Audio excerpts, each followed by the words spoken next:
commencer. Donc, aujourd'hui, on va parler, comme je vous ai dit, de négociation. Très, très bien. Eh bien, la méthode ou le webinaire d'aujourd'hui, je vais vous proposer des solutions qui sont simples, qui sont élégantes et qui toutes entrent dans ce que je vais appeler après. Et d'ailleurs, même cette méthode, elle est inspirée d'un livre. Eh bien, c'est la méthode tripartite. Eh bien, cette méthode, elle vous donnera la capacité d'enrayer les conflits, de négocier, d'acquérir la persuasion nécessaire pour obtenir de la vie plus que vous ne lui en demandez, que ce soit au niveau professionnel, que ce soit au niveau privé. Ça veut dire quoi? Ça veut dire que vous allez apprendre à désamorcer en quelque sorte les tensions, à démêler n'importe quelle situation et vous apprendrez également à régler les désaccords pour que chaque intervenant reparte en s'estimant satisfait. Yani, c'est que face à toute négociation, à toute situation de négociation, tout le monde va sortir content et cerise sur le gâteau, vous allez avoir ce que vous voulez de la personne qui est en face de vous. Pourquoi? Parce que cette méthode, elle va vous permettre d'exprimer vos désirs et vos propres besoins d'une manière qui va intriguer les autres au lieu de les énerver. Vous n'allez pas énerver votre interlocuteur, non, mais elle deviendra pour toute votre vie c'est comme un outil universel. Et si normalement cette approche ou cette formation, normalement, elle devrait durer plus d'une journée ou carrément 2 jours parce qu'il y a des jeux de rôle, il y a des exercices à faire, il y a des choses qu'on va mettre en pratique. Mais là, je vais vous donner juste le système, juste le processus. Donc, si vous captez le processus, eh bien, tout simplement, c'est que vous avez tout capté. Donc, vous allez, ce processus, et comme je vous l'ai dit la dernière fois, notre cerveau, il est tellement magique que lorsqu'il apprend une nouvelle chose, ben, votre cerveau, il change. Et votre façon de voir le monde, elle change parce que vous avez installé un nouveau logiciel. Et ben, aujourd'hui, on va voir ce logiciel de la négociation. D'accord? Donc, là, quand les choses, elles vont mal, quand les choses vont mal entre les gens, il n'y a rien d'autre pratiquement, euh, il n'y a rien à faire quand ça dégénère. D'accord? Que vous ayez une relation de patron, de collègue, d'employé, d'associé potentiel ou d'amis, d'adversaire, de simples connaissances ou d'étrangers, ce n'est pas le sujet de conflit en lui-même, mais plutôt c'est votre comportement lors de ce conflit qui va déterminer les sentiments envers vous-même et envers les autres. Nous voulons tous, en quelque sorte, être entendus, respectés, dire ce que nous voulons ou ce que nous ressentons sans mettre en danger les relations qui ont de l'importance pour nous. Vous me comprenez? Nous voulons nous exprimer librement et complètement obtenir les résultats souhaités. Nos liens ou nos relations, ils vont rester les mêmes. Et c'est ce que tout le monde recherche en quelque sorte, c'est le but. Donc, on va voir ensemble, avant d'entamer la méthode, comme je l'ai appelée la méthode tripartite, donc on va voir les 6 avantages principaux que cette méthode va nous offrir. Le premier avantage, eh bien, tout simplement, c'est que vous pouvez l'utiliser dans n'importe quelle circonstance, mais vraiment dans n'importe quelle circonstance. Cette méthode, elle va vous permettre de faciliter toute négociation. Elle est très puissante. Comme je vous ai dit, on ne peut pas la cerner dans une seule séance, mais on peut apprendre le mécanisme. Deuxième avantage qu'elle peut nous offrir, ben, elle est claire, elle est très claire, elle est d'un usage qui est très, très facile. Comme je vous l'ai dit au début, toutes les méthodes que je vous montre, ils sont facilement applicables, ils sont très simples et très, très clairs. Le troisième avantage, ben, c'est qu'elle s'appuie sur l'honnêteté et le soutien moral et non sur la manipulation et la contrainte. On est souvent face à des gens qui veulent nous manipuler ou là des gens qui nous contraignent à faire des choses. La manipulation, on la vit chaque jour. Et moi, j'ai vécu, comme je vous l'avais dit, moi, quand même, j'ai une assez longue expérience dans l'univers du salariat. Et bien là, face à la négociation dans le domaine du salariat, il y avait ces sortes de négociations, il y avait ce genre dirais, d'état d'esprit. Les gens, soit ils te manipulaient, soit ils te contraignaient à faire quelque chose. C'est pour cette raison que je me sentais mal, que je n'étais pas bien dans ma peau quand j'étais salarié, même si j'étais directeur régional. Donc, je ne m'étais jamais accommodé à ça parce que je suis quelqu'un de spontané, quelqu'un de franc. Elle fonctionne aussi bien à l'intérieur de soi qu'en dehors. Ça veut dire que cette façon de négocier, parfois on a envie de négocier avec nous-mêmes, mais on ne sait pas. Parfois on fait ce qu'on appelle de l'hypocrisie personnelle. On est hypocrite avec nous-mêmes, on se ment. Mais avec cette méthode, vous n'allez plus vous mentir. Vous allez réellement découvrir ce que vous voulez. Cinquièmement, c'est que vous parvenez à des accords positif et durable avec vos interlocuteurs. C'est que tous les intéressés de cette négociation, ils vont estimer que la discussion elle a abouti au meilleur compromis possible. Donc là, vous allez sortir gagnant, d'accord? Vous avez eu ce que vous voulez. Et ce qui est très important, eh bien, tout simplement, c'est que la personne qui est en face de vous va avoir une bonne image de vous. Elle va garder en elle une bonne image de vous. Sixièmement, eh bien, tout simplement, c'est que votre comportement et votre image sont votre choix. Et c'est ça ce que je viens de vous dire parce que chaque jour, nous prenons des décisions, qu'elles soient conscientes ou inconscientes, qui concernent notre façon de nous comporter, notre impact sur les autres et notre manière de nous présenter dans le monde. Donc, mon image, ma personnalité, mon comportement, c'est mon choix. Ce n'est pas le choix des autres. Et là, je vous invite à vous poser continuellement cette question et à vous demander pourquoi ou là, qu'est-ce que vous voulez laisser comme empreinte sur les autres. D'accord? Qu'est-ce que vous voulez laisser comme empreinte? Comment voulez-vous que les gens se rappellent de vous? Et là, c'est votre comportement et c'est vos choix qui vont définir le souvenir que les gens vont garder de vous. Donc, avant de passer directement à la méthode tripartite et bien l'expliquer, on va la voir là rapidement. D'accord? Donc, de quoi s'agit-il? Eh bien, tout simplement, il s'agit de 3 étapes à appliquer face à toute négociation. La première étape, c'est de savoir exactement ce que vous voulez. Très simple, je dois définir ce que je veux. Dans toute négociation, face à tout dilemme, face à toute personne, je dois définir ce que je veux. D'accord? Donc, la deuxième étape, eh bien, découvrir ce que veut l'autre personne et faire en sorte qu'elle se sente entendue et comprise. Parfois, qu'est-ce qu'on fait? Ben, on n'écoute pas l'autre, tout simplement. On ne le comprend pas, on ne l'entend pas, on ne l'entend même pas, et on se focalise sur l'émotion qui a été créée par le conflit lui-même. On ne se focalise même pas sur ce qu'on veut. Et la troisième étape, c'est de proposer un accord. D'accord? C'est de proposer un accord qui soit acceptable pour chacun des deux parties, des deux antagonistes ou des deux interlocuteurs. Ben, ces étapes-là, c'est comme si ils allaient former un triangle. Un triangle. Mémoriser le processus comme si c'était un triangle. D'accord?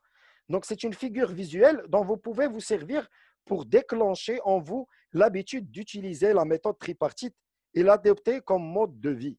Donc, si vous pardon, je dois admettre les gens qui arrivent. Donc, si vous schématisez un peu un triangle avec ce que je veux l'autre, et proposer un accord qui soit acceptable, c'est le but de ce webinaire. C'est le message que je voudrais vous faire passer. Parce que, comme je vous ai dit, mettre en place cette méthode, travailler surtout sur la négociation, sur la communication, sur la persuasion et tout ça, ça demande des heures de travail, ça demande ce qu'on appelle des plénières. Ça demande pour les gens qui ont déjà travaillé dans le service marketing ou le service commercial, ils savent très bien de quoi je parle.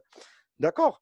Donc, mais avant tout, on va voir ensemble, là maintenant, on va passer pour voir d'abord quels sont les blocages ou les 10 premiers blocages de la communication. Vous savez pourquoi j'ai mis cette photo? Ben, parce que c'est le ramadan, c'est le confinement. Et il y a des querelles, il y a des disputes qui se déclenchent chez nous, à la maison, avec nos conjoints et nos conjointes. Et donc, j'ai mis un peu cette photo pour rigoler un peu. D'accord? Donc, on va voir un peu les 10 premiers blocages de la communication en général. Comme ça, on va les enlever, on va les mettre en tête, on va savoir de quoi, qu'est-ce qui se passe. Comme on dit, un problème défini est à moitié résolu. Donc, si jamais on se met dans la tête quels sont les 10 premiers blocages de la communication, peut-être qu'on les évitera par la suite. D'accord? Donc là, on va passer au premier blocage, c'est le moi d'abord. Écoutez-moi bien, mes chers amis. Selon des études concernant la communication entre les gens, il s'avère que dans une discussion, les besoins de l'autre ne sont évoqués en premier que dans 3% des cas. Ça veut dire quoi? Ça veut dire que dans une négociation, eh bien, je pense à moi et je parle de moi et je parle de ce que je veux au début. Donc, c'est le moi d'abord. C'est en quelque sorte, c'est un égoïsme qui est fracassant. C'est un égoïsme qui va casser toute négociation et on va voir après pourquoi. La deuxième des choses, le deuxième blocage, eh bien, c'est le vous. Le vous d'abord. Avant, c'était le moi d'abord. Après, c'est le vous d'abord. Eh bien, sachez que si vous n'êtes pas satisfait de l'issue d'un entretien, il est injuste de blâmer l'autre quand c'est vous-même qui n'avez pas pris le temps ou n'avez pas trouvé le courage d'être clair sur vos désirs. Selon cette méthode qu'on va voir aujourd'hui, la méthode tripartite, vous devez parler en premier des besoins de l'autre personne, mais vous pensez au vôtre avant tout. Cela vous évitera de tomber dans le piège du vous d'abord. D'accord? Parce que parfois, on veut être courtois et on veut laisser. Mais après, on sort de la négociation, on est perdant. Le troisième blocage, c'est l'excès d'émotion. Et ça se retrouve dans 95% des cas. Pourquoi? Parce qu'un conflit, il est toujours plus difficile à désamorcer quand il a lieu entre deux personnes qui éprouvent des sentiments forts l'une pour l'autre, comme l'amour ou la haine. Vous savez, quand il y a des émotions entre deux personnes, déjà la discussion elle est difficile parce qu'il y a des émotions qui sont mises en jeu. C'est pour ça que je vous ai mis la photo là de la femme et l'homme qui criaient là, qui se criaient l'un sur l'autre. Donc, il est très difficile de trouver un terrain d'entente quand il y a des émotions en jeu, comme je vous ai dit. Donc, il est plus facile si on met nos émotions de côté pour entamer une négociation.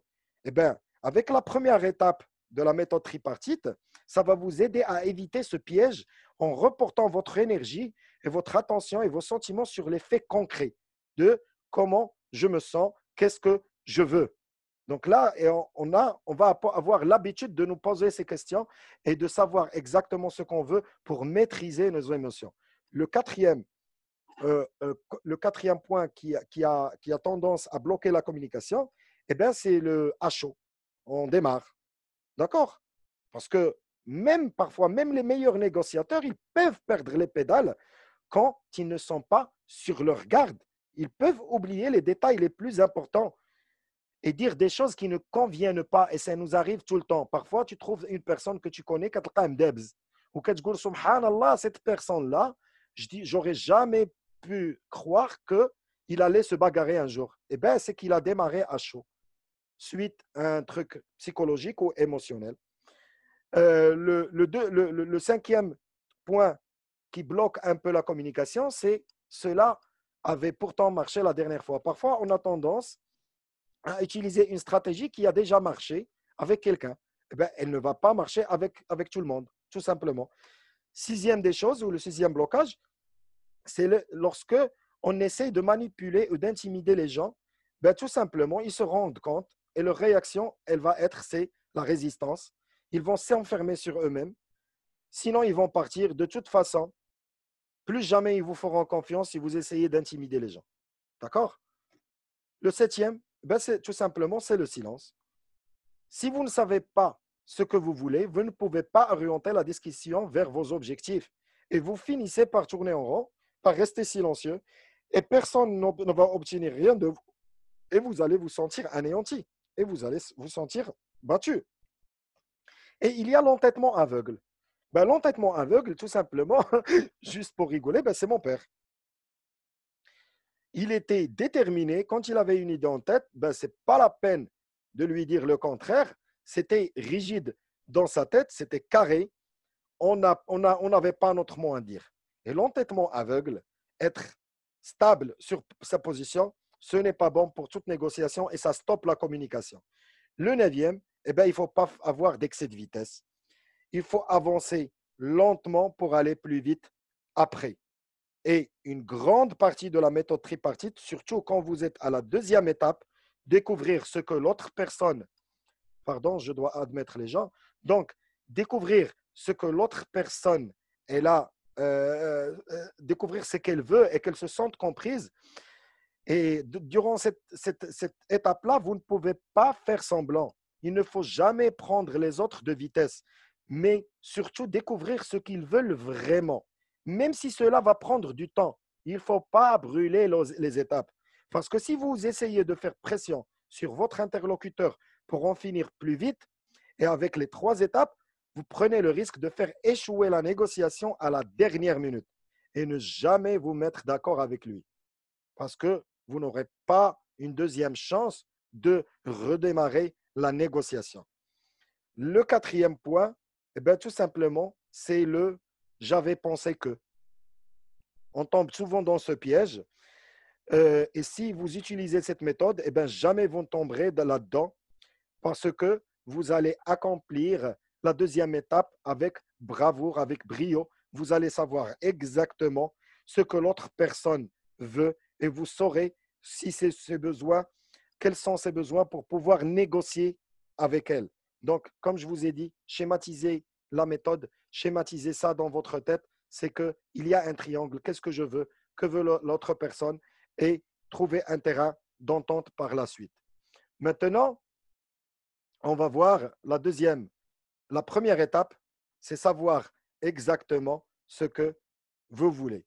Eh bien, tout simplement, la première étape, elle est très simple. Quand vous vous sentez, et rappelez-vous de ça, c'est que quand vous êtes dans une négociation et quand vous vous sentez perdu, fâché, blessé ou confus, vaincu, terrassé, ou vous éprouvez n'importe quel sentiment désagréable qui vous bloque, il n'y a qu'une chose à faire. Eh bien, tout simplement, vous allez vous concentrer sur la question qu'est-ce que je veux? C'est de définir d'abord votre objectif.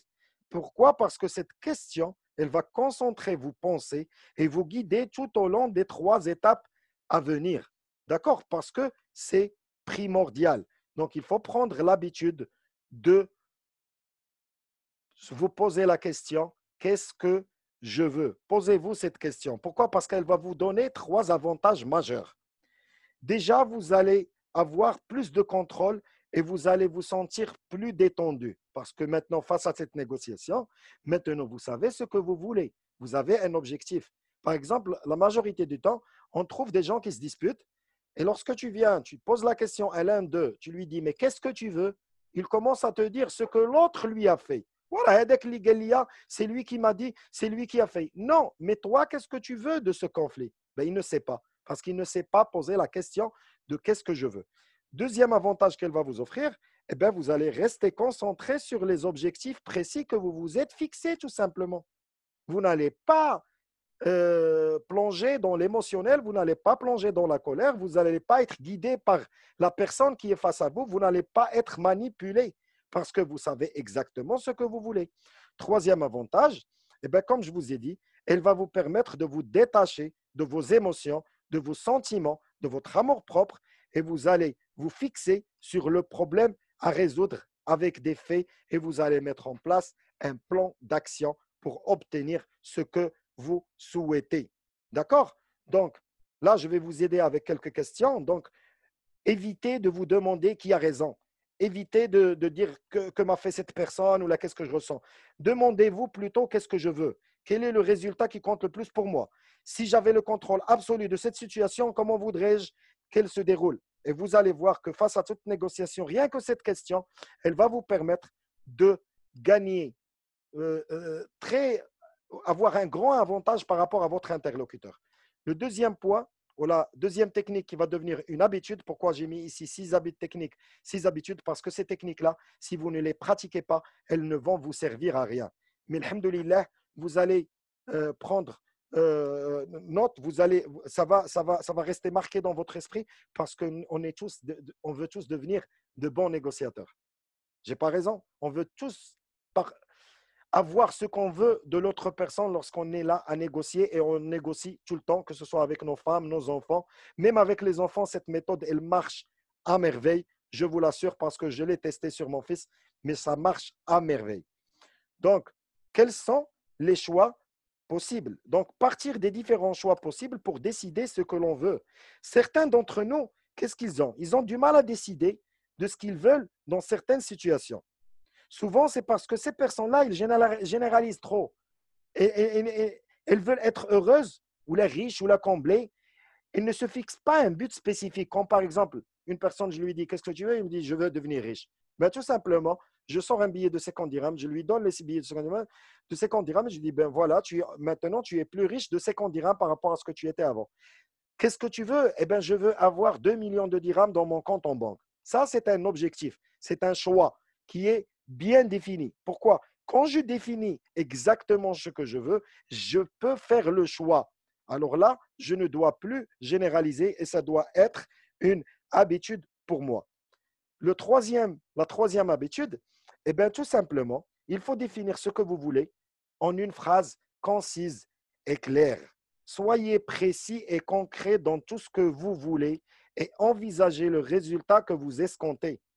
Pour être efficace, votre objectif doit pouvoir créer en vous une image mentale précise que vous pouvez exprimer en une phrase. Si vous êtes dans une négociation et qu'on vous pose la question, qu'est-ce que vous voulez? Vous devez être en mesure de répondre par une phrase précise. D'accord?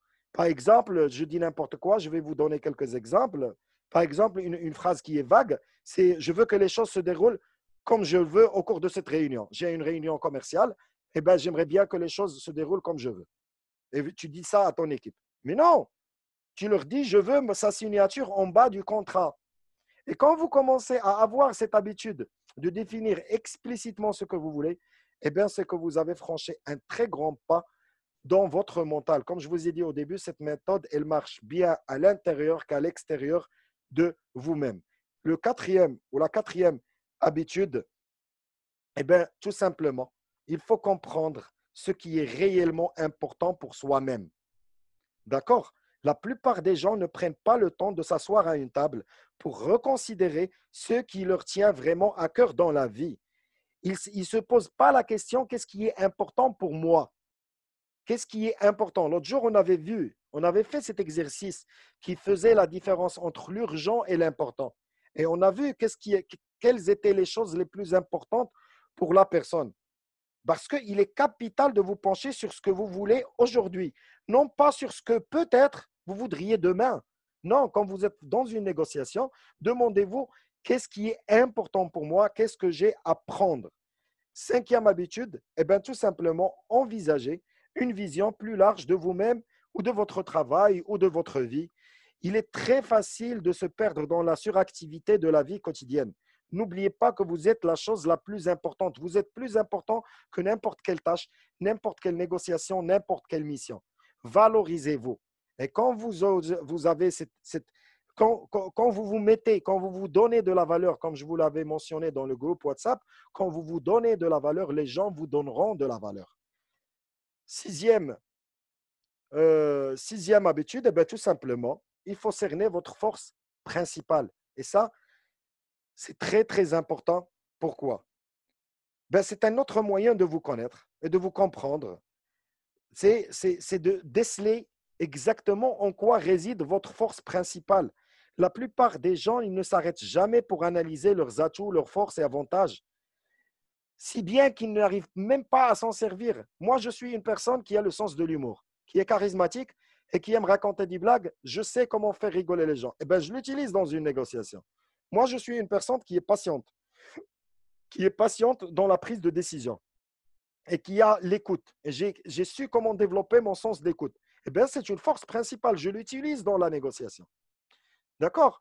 Donc, avec la question de qu'est-ce que je veux, la première étape, ces 6 habitudes, si vous les appliquez, ces 6 techniques, et s'ils deviennent des habitudes, vous êtes amené et vous allez réussir. La première étape, c'est que vous allez vous valoriser, savoir ce qui est important pour vous et surtout dans toute négociation, savoir exactement ce que vous voulez. Là maintenant, on va passer à la deuxième étape. Eh bien, tout simplement, dans toute négociation, et s'il y a une étape, si vous me posez la question, quelle est l'étape la plus importante dans ce processus, moi, je dirais que c'est celle-là. C'est la deuxième étape. Ce n'est ni la première, ni la troisième, c'est la deuxième. Et c'est une étape qu'on a souvent tendance à oublier. Les problèmes, ils n'existent que par la manière dont ils sont exprimés. Cette deuxième étape, eh bien, tout simplement, c'est savoir ce que votre interlocuteur et faire en sorte qu'il se sente compris est très, c'est, je dirais, c'est le pivot, c'est l'axe principal. Pourquoi? Parce que ça va capter l'attention de l'autre personne déjà, ça va instaurer un climat positif entre vous deux, ça va, elle va, elle vous considère et cette personne va vous considérer plus intelligente, plus gentille, d'accord? Parce que vous vous intéressez à elle. Le fait de vous entendre parler de ses besoins à elle, du besoin de l'interlocuteur, elle va inciter cette personne à mieux vous écouter. Est-ce que vous voulez que cette personne vous écoute, qu'elle réalise vos voeux, que vous éteigniez vos objectifs avec elle? Eh bien, donnez-lui ce qu'elle veut au départ. Donc là, à chaque fois que vous prenez la parole, cette personne-là, elle va, elle va vous écouter. Troisièmement, cela, euh, ça va vous permettre d'obtenir l'information dont vous avez besoin pour faire votre proposition et la présenter efficacement. Parce que si vous ne savez pas exactement ce que veut l'autre personne, comment est-ce que vous pouvez proposer un terrain d'entente déjà? D'accord? Et quand vous montrez que vous avez compris ce que cette personne a dit, elle est plus prête à trouver un terrain d'entente avec vous. Donc, si vous oubliez ou si vous ignorez cette deuxième étape, ça peut avoir des conséquences désastreuses. Quand une personne ne se sent pas comprise, eh bien, tout simplement, elle a tendance à ne pas écouter, à se tenir sur ses gardes et à se mettre en colère et intensifier le conflit. Donc, en revanche, quand elle se sent comprise, même la pire des situations peut trouver une issue favorable, rapidement et complètement, je vous le promets. Donc, si, comme je vous l'ai dit, s'il y a une étape à mettre en valeur, s'il y a une étape vraiment à choyer dans ce processus, c'est la deuxième étape, c'est de découvrir ce que veut l'autre personne. Donc, on va voir quelques on va donner quelques explications concernant cette étape. Bon, comme je vous ai dit, ce programme-là ou là, cette formation-là, normalement, elle devrait être faite en une journée ou en 2 jours. Pourquoi? Parce que la négociation, c'est, je dirais, un univers de situations. D'accord? Qu'on pourrait traiter éventuellement, et c'est ce qu'on va faire, Inch'Allah, après le Ramadan, avec la création de la famille que nous allons créer, Inch'Allah, entreprendre et réussir ensemble. Donc, tout d'abord, ayez un regard prévoyant. D'accord? Donc, euh, euh, je vais vous donner un exemple. Pensez à une personne que vous n'aimez pas et prenez le temps de visualiser, d'accord, d'un regard prévoyant la prochaine scène qui pourrait vous déplaire. Donc, imaginez, par exemple, quelle sera votre réaction face à ce comportement que vous n'aimez pas. Qu'est-ce que vous ferez, par exemple? Que fera ensuite l'autre personne? Et de nouveau, à votre tour, qu'est-ce que vous ferez? Donc, ayez ce regard. Prévenez ce qui va se passer. Ben, cette technique, elle va vous permettre de réfléchir à vos réactions dans certaines circonstances avant qu'elles n'aient lieu et ainsi de vous y préparer. On a tous des personnes qu'on déteste, mais avec qui on doit négocier.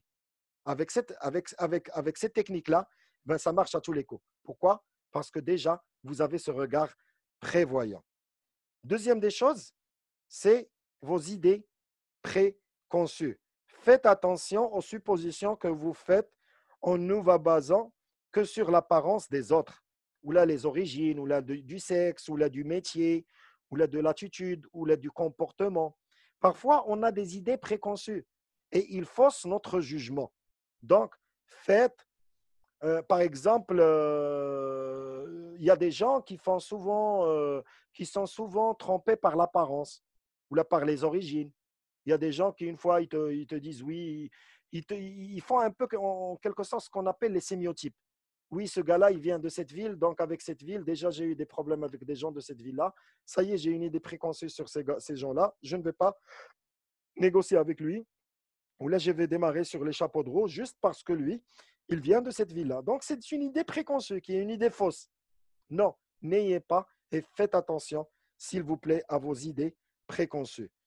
La troisième technique, ben, tout simplement, c'est de découvrir ce que veut dire l'autre personne et non pas ce qu'elle veut dire soi-même.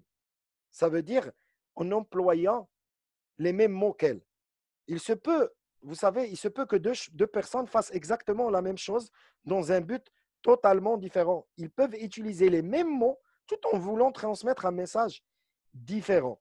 D'accord? Donc, découvrez ce que veut dire l'autre personne sans partir du principe qu'elle veut forcément dire la même chose que vous, parce qu'elle a dit les mêmes mots. Si vous avez des personnes sous votre direction ou des personnes avec qui vous travaillez, n'oubliez pas que chacun interprète à sa manière certains actes ou certains mots spécifiques. La plupart des gens ne sont pas conscients de leur présomption. Et pour communiquer d'une manière efficace, il faut découvrir ce que l'autre personne veut dire par ses actes ou ses mots et employer son langage. D'accord?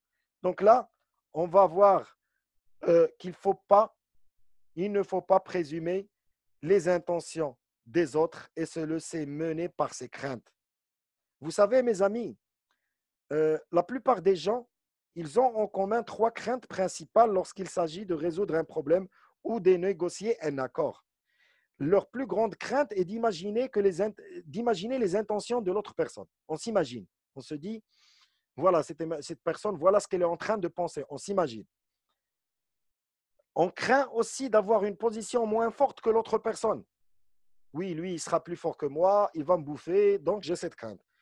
Ou là, on craint de ne pas aboutir à un accord. Il ne faut pas présumer tout ça. Non, il faut partir avec la méthode tripartite. Qu'est-ce que je veux? Je vais découvrir ce que veut l'autre personne et je vais aboutir à un accord qui est satisfaisant pour les deux parties. D'accord? Donc là, on va voir la technique de ne pas supposer que l'on sait ce que veut l'autre personne ou qu'elle sait ce qu'elle veut sous prétexte qu'on la connaît bien. Croyez-moi, je vous promets que ça, juste cette phrase-là, regardez-la, relisez-la, ça a brisé des couples, ça a brisé des emplois. Pourquoi? Parce qu'on se met à la place de l'autre et on se dit, parce que cette personne, je l'ai côtoyée pendant 1 an, 2 ans, 3 ans, 5 ans, 10 ans, je sais très bien ce qu'elle veut dire. Yani, je lis derrière les mots parce qu'on la connaît bien. Et là, moi, ça me fait rire quand j'arrive à. Quand j'écris ça tout à l'heure, je l'ai expliqué à ma femme. Je lui ai dit, toi, tu le fais tout le temps, ça. Mais non, ce que je voulais dire, je l'ai dit. D'accord? Donc, sous prétexte qu'elle me connaît très, très bien, elle m'a dit, tu as dit cette phrase, mais toi, tu pensais autre chose. Alors que ce n'était pas le cas. Donc, il ne faut pas supposer que l'autre personne, d'accord, c'est ou là, ce qu'elle a à dire, elle voulait dire autre chose. D'accord? Parce que ça, c'est grave. Ça, c'est vraiment grave dans la communication. La troisième technique, eh ben, c'est apprendre à identifier les idées préconçues, les motivations, les préjugés des autres, ainsi que ce qu'ils considèrent comme menace ou opportunité. Quand vous allez à une négociation qui est très importante, cherchez tout ce que vous pouvez sur les origines, les points de vue, les passions de votre interlocuteur. Les gens qui ont déjà travaillé dans la vente, moi, quand même, j'ai une expérience de 18 ans dans la visite médicale et dans la vente des médicaments, eh bien, c'était un exercice qu'on faisait. C'était la fiche médecin. On devait identifier qu'est-ce qui enthousiasme ce médecin, qu'est-ce qui l'ennuie, qu'est-ce qui lui fait peur, qu'est-ce qu'il aime, quel est son comportement dans le cadre du travail, comment est-ce qu'il voit la vie, quelles sont ses tendances, est-ce que c'est un religieux, est-ce que c'est un sportif. Donc, il faut apprendre à identifier ses idées. Il faut apprendre à identifier les motivations et les préjugés des autres et comment est leur façon de penser. Et plus, vous savez, la négociation, c'est comme la guerre. Plus vous savez de votre ennemi, plus vous avez des chances de le battre dans son propre terrain. Donc là, on va voir aussi une technique que vous devez faire dans le deuxième point, c'est quand vous devez savoir ce que veut votre interlocuteur, et bien tout simplement, vous n'avez pas une deuxième chance de faire une première bonne impression. Pourquoi? Eh bien, parce que les autres, ils s'ouvrent volontiers à vous dans les cas suivants. C'est quand ils vous aiment bien, quand ils font confiance en vous, quand ils vous respectent, s'ils pensent que vous voulez vraiment les connaître et si vous avez fait en sorte qu'il leur soit facile de s'ouvrir à vous. Et tout ça se passe quand? Eh bien, tout simplement, il se passe la bonne fois, la première fois qu'ils vous rencontrent. Il y a des gens qui, lorsque vous les rencontrez, ils font un geste qui vous met mal à l'aise. Eh bien, cette personne, quand elle va revenir négocier avec vous, vous aurez déjà eu une mauvaise image d'elle et vous n'allez pas vouloir négocier avec elle de la bonne manière. Donc la question là qui se pose, c'est de savoir pourquoi instinctivement nous aimons et respectons certaines personnes alors que nous n'aimons pas certaines autres. D'accord? Sinon, on ne se sent pas en confiance avec elles. Comment est-ce qu'on établit ces jugements en ce qui concerne la crédibilité, l'intelligence et même l'honnêteté? Eh bien, tout simplement, c'est la première impression qui dure le plus longtemps. Même si, par exemple, j'ai une mauvaise impression, même s'il y a une autre personne qui va venir me dire oui, c'est une bonne personne, je reste toujours sur mes gardes. Non, non, non, mon frère, il me trompe jamais. Pourquoi? Parce que la première impression a été mauvaise et c'est très, très important de veiller à faire toujours une première bonne impression parce que vous n'aurez pas une chance de faire une deuxième bonne impression. La technique qui va suivre, eh ben, tout simplement, c'est le langage non verbal. Les gestes, la voix, l'attitude corporelle, le sourire. Il y a une étude, l'étude Merabian, je crois, que dans un discours, le langage verbal, il est de 7%, je crois. L'impact du langage verbal, il est de 7%. Alors que le langage gestuel et le langage de la voix, il fait tout, c'est tout le reste. Donc, vous imaginez dans une communication, ben, c'est beaucoup plus le langage non verbal, c'est votre communication. Si vous voulez que l'autre personne s'ouvre à vous, eh ben, les gestes, ils sont parfois plus explicites que les mots. Ce que vous ne dites pas s'entend parfois si fort que les autres n'entendent même pas vos paroles. C'est votre façon de bouger, de vous exprimer, de vous asseoir, de sourire, de regarder les autres. C'est ça ce qui peut déterminer votre succès ou votre échec, que ce soit dans la négociation ou dans la vie. Pourquoi? Parce que les spécialistes, ils sont d'accord pour dire que les gestes occupent une place primordiale en matière de communication non verbale. Moins vous ferez de gestes du corps, des mains, et plus vous semblerez fort. Vous êtes volontaire, vous êtes crédible, vous êtes intelligent. D'accord? Donc, évitez les gestes continus avec les mains, donc les gestes en général. Vous parlez avec la main qui gesticule devant le visage de votre interlocuteur et tout ça. Non, toujours ayez une attitude calme, une attitude sereine, un sourire, une bonne posture et votre attitude corporelle pourra en dire beaucoup plus de vous. La technique qui va suivre, ben, tout simplement, c'est qu'il faut s'attendre au meilleur aussi bien de la part de l'autre que de soi-même. D'accord? Donc, si vous pensez que les autres vont bien se comporter envers vous et vous allez agir en tant que tel, ben, ils sentiront que vous êtes juste. Ils seront attirés par votre point de vue et ils deviendront plus positifs envers vous. Vous recevez ce que vous attendez à recevoir. Donc, s'attendre au meilleur de soi-même, aussi bien de moi-même que de l'autre personne. Je ne vais pas aller avec une attitude négative et attendre que l'autre personne soit d'une attitude positive. Et là, le point qu'on va voir là maintenant, la technique qu'on va voir maintenant, elle fait toute la différence. D'ailleurs, c'est pour laquelle je l'ai laissé en dernier. Eh bien, tout simplement, c'est qu'il faut écouter activement et librement. Dans les séances de communication, les séances de formation que nous avons vu l'écoute active. Mais il faut aller au-delà de l'écoute active, il faut aller à l'écoute libre. Ça veut dire, c'est quoi l'écoute libre? Ça veut dire que vous allez vous libérer de toute pensée étrangère à ce que dit votre interlocuteur. Et la meilleure façon de faire parler quelqu'un est de lui montrer que vous l'écoutez. Et la meilleure façon de lui montrer, c'est de l'écouter effectivement. Ce n'est pas de faire rien que semblant. Donc, il y a des signes que vous pouvez faire lorsque la personne vous parle. Par exemple, des petits hochements de la tête. Vous penchez légèrement le corps vers votre interlocuteur. Vous utilisez son nom. Vous paraphrasez ses propos. vous dites oui, je comprends, je vois, oui, effectivement, et vous répétez ces propos de temps en temps. Lorsqu'il vous dit oui, mon fils, hier, il a fait un truc exceptionnel. Votre fils, c'est vrai. Et là, la personne, elle est plus ouverte à vous parler et à vous dire ce qu'elle pense et qu'elle ce qu'elle a à dire. Ça veut dire quels sont ses besoins. Et dernièrement, il faut accepter ce que disent les autres. On a un niveau d'acceptation qui est très limité au Maroc. Je ne sais pas pourquoi. Wallah, je ne sais pas pourquoi, que ce soit sur le niveau personnel que sur le niveau professionnel. Parfois, il y a quelqu'un qui vous demande ce que vous voulez, vous y réfléchissez, vous lui donnez une réponse honnête, et pourtant, en retour, il vous assène une phrase du genre: non, mais tu plaisantes. Mais moi aussi, je pensais comme toi. Mais tu es stupide, tu es imbécile. Mais attends, tu ne comprends pas. Mais tu es sûr, avec ça, tu vas avancer. Et il te sort des trucs négatifs qui te sapent le moral et qui te poussent même pas à parler. Alors, si vous agissez de la sorte, est-ce que vous imaginez que la personne va parler avec, avec vous? Est-ce qu'elle va libérer ses besoins? Est-ce qu'elle va libérer ses craintes? Est-ce qu'elle va se confier à vous? Eh bien, tout simplement, non. Non. Et ce ne sera pas le cas. Donc là, mes chers amis, pour résumer la deuxième étape et pour passer à la troisième, eh bien, tout simplement, essayez de savoir la personne qui est devant vous. Qu'est-ce qu'elle veut exactement? Elle doit se sentir entendue, comprise, respectée. Et cette étape-là, donnez-lui le temps qu'il faut.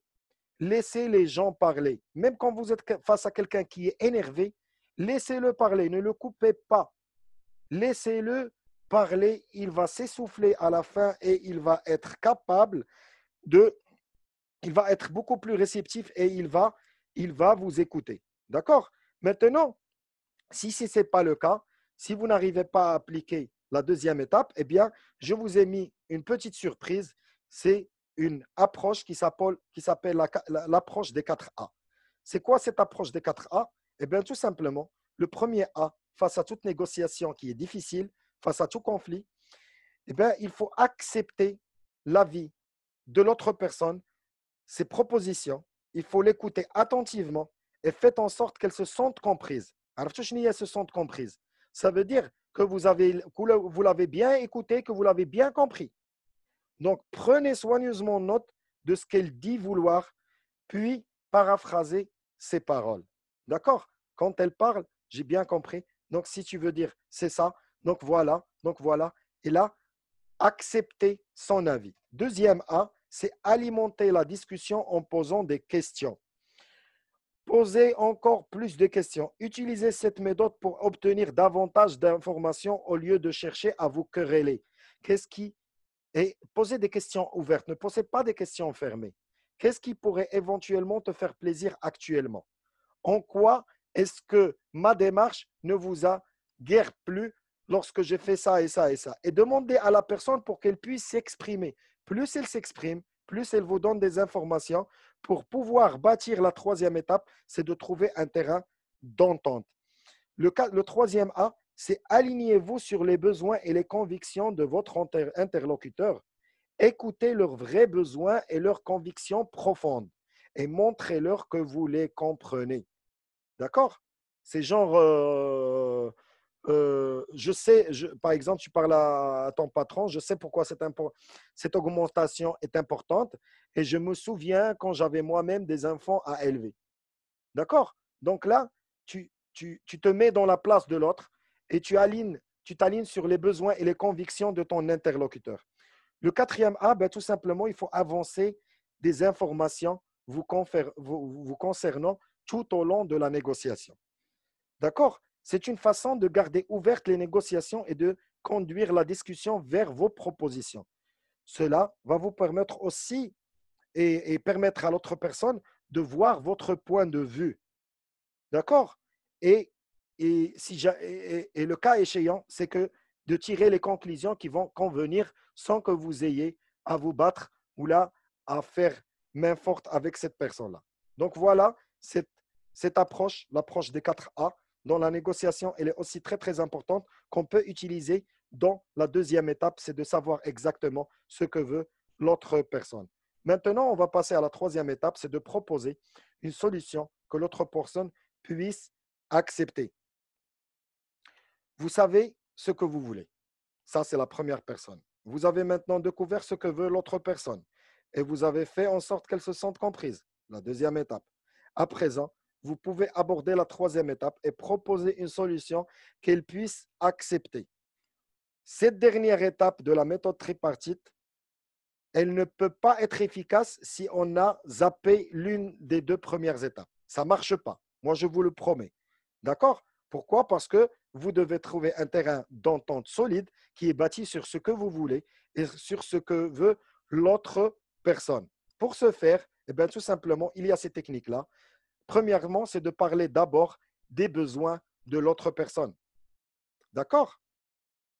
Il y a des plaintes, par exemple, que formulent souvent les auditeurs et les interlocuteurs et tout ça, quand on veut parler de négociation ou de relation, ben, ils disent que parfois les autres ne les écoutent pas, parfois ils ne se sentent pas respectés, parfois ils sentent que les autres essaient de les contrôler ou de les manipuler. Donc, face à toute personne, si vous parlez de vos propres besoins en premier, ben, il est fort probable que vous ressentiez vous aussi ce genre de choses. Mais si vous commencez par ceux de votre interlocuteur, cela n'arrivera jamais. D'accord? Donc, parlez d'abord des besoins de votre interlocuteur pour arriver à définir un terrain d'entente. Il faut établir un lien entre les intérêts que l'on a en commun avec son interlocuteur. Cette étape, cette technique, elle est très, très importante. Il faut établir ce lien. Pourquoi? Parce qu'il va vous permettre de parler de vos intérêts par le biais qui intéresse le plus votre interlocuteur, celui de ses intérêts à lui et de ceux que vous avez en commun. Vous voyez, la personne qui est face à vous, elle est plus ouverte, elle est plus réceptive si vous lui parlez dans l'ordre suivant. Les intérêts, ses intérêts à lui, des intérêts communs et des intérêts et de votre intérêt. Commencez par le principal centre d'intérêt de votre interlocuteur, ce qu'il veut exactement. Parlez ensuite des points qui se rapprochent le plus de ce que vous voulez, puis évoquez un terrain d'entente. Vous devez établir ce lien avec votre interlocuteur, c'est primordial. La progression est naturelle et tout ce que vous dites doit être rattaché d'une façon ou d'une autre à ses besoins à lui. Par exemple, je vais vous donner un exemple. Par exemple, je comprends quand vous dites que la rentabilité doit être notre principal objectif. Ça, c'est son idée.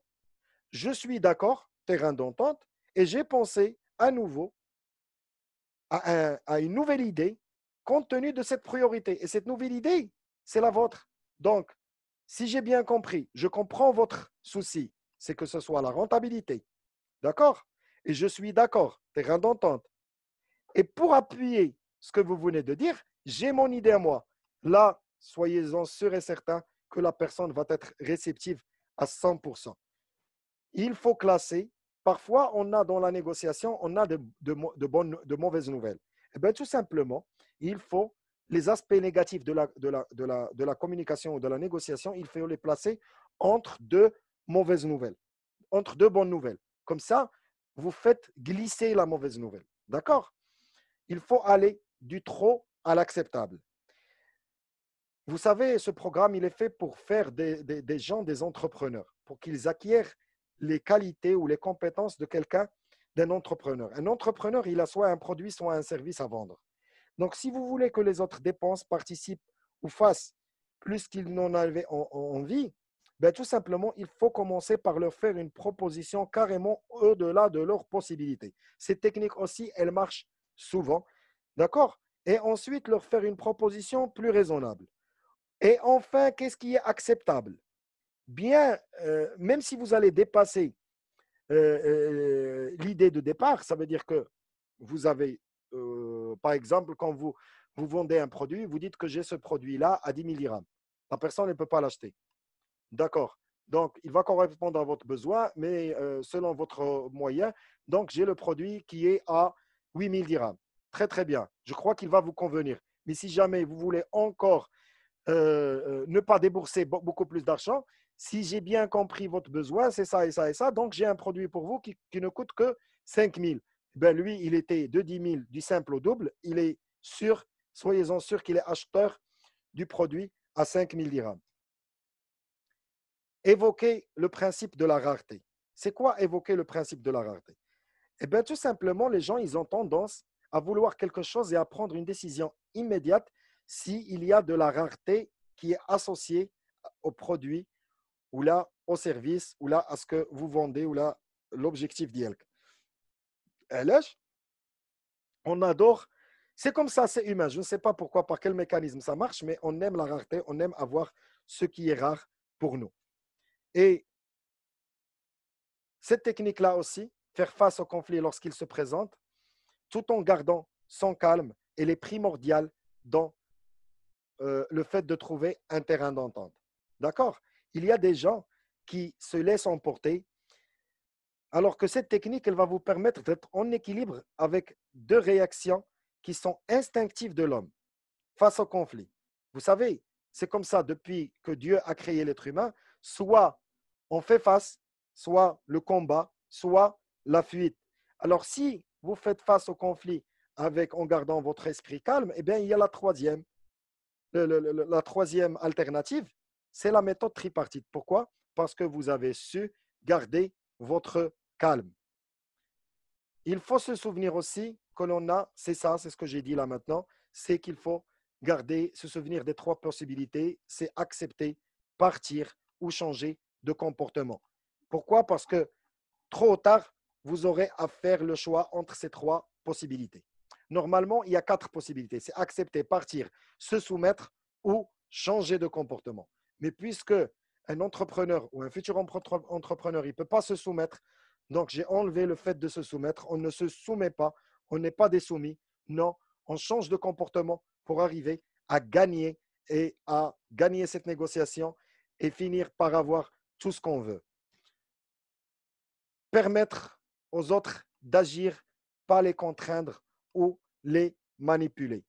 Mais vous savez, mes chers amis, les négociations les plus saines et les plus productives sont celles où le pouvoir de chaque intervenant s'équilibre avec celui des autres. Pas de manipulation, pas de contrainte.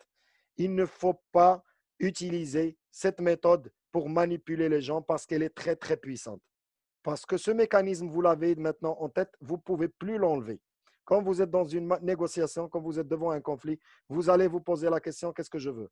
Vous allez faire en sorte de laisser l'autre personne parler et débiter et sortir tout ce qu'elle a. Et après, vous allez trouver un terrain d'entente. Ça veut dire quoi? Ça veut dire que vous allez, je dirais, transposer votre objectif sur l'objectif de la personne et sortir gagnant, quelle que soit la négociation. Et cette méthode, elle est très, très puissante, moi, je vous le dis.